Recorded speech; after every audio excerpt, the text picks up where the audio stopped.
Cette première d'une série de 3 capsules vidéo porte sur la résolution d'équations logarithmiques. Alors tout d'abord, je vais vous exposer les 3 étapes de la méthode de résolution.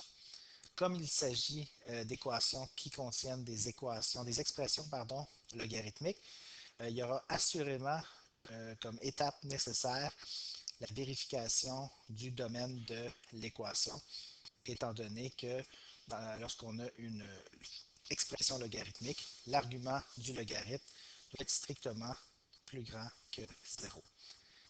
Donc, une fois que cette vérification-là est faite, qu'on a identifié le domaine, on va utiliser soit la définition du logarithme ou les propriétés des logarithmes, ou un mélange des deux, pour résoudre l'équation.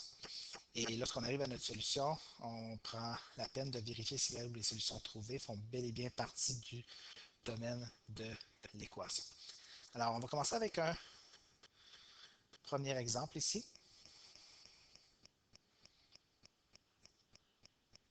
Donc, on veut résoudre l'équation suivante.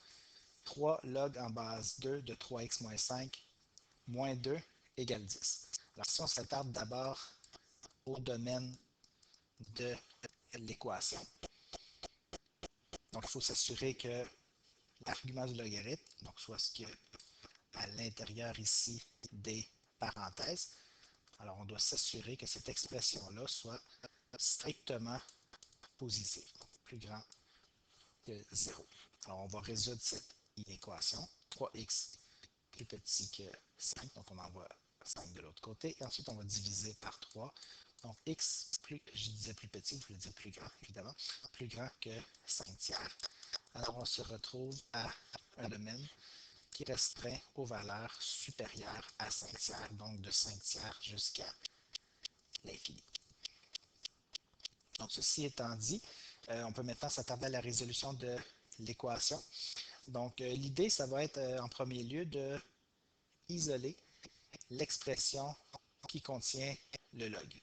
Donc ici, par exemple, on a le log qui est multiplié par 3, puis ensuite on a une soustraction de 2 unités. Donc on doit se débarrasser de ces deux éléments-là. Alors tout élément qui est extérieur au log, addition, soustraction, multiplication, division, on doit s'en débarrasser.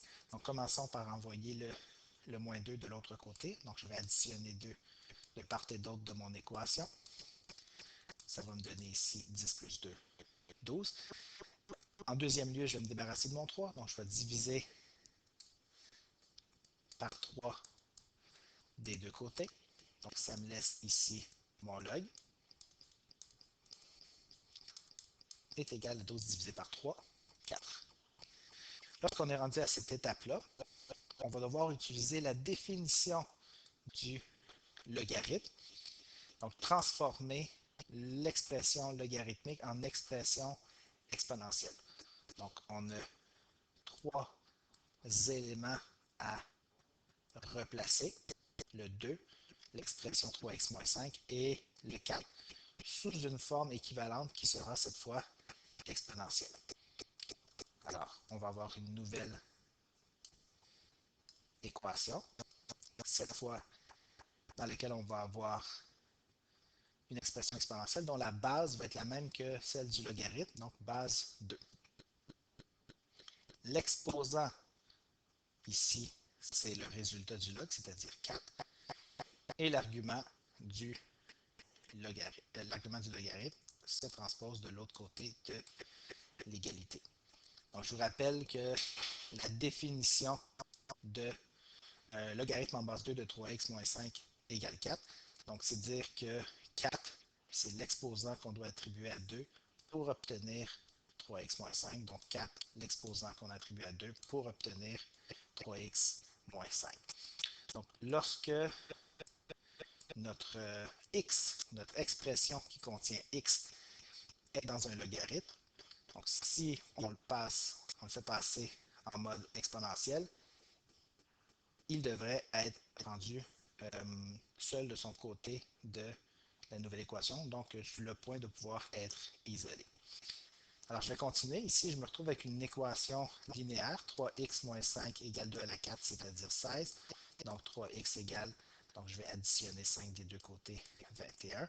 Et je vais diviser par 3 des deux côtés pour obtenir x égale 7. Donc, c'est donc dire que ma solution ça serait 7. Je dois juste m'assurer que ça fait partie du domaine, pardon. Donc, effectivement, 7 est supérieur à 5 tiers. Donc, c'est bel et bien ma solution que je mets dans les accolades. Notez qu'évidemment, on pourrait vérifier notre solution en remplaçant x dans l'équation initiale par, 7 ici, donc 3 fois 7, 21, moins 5, 16.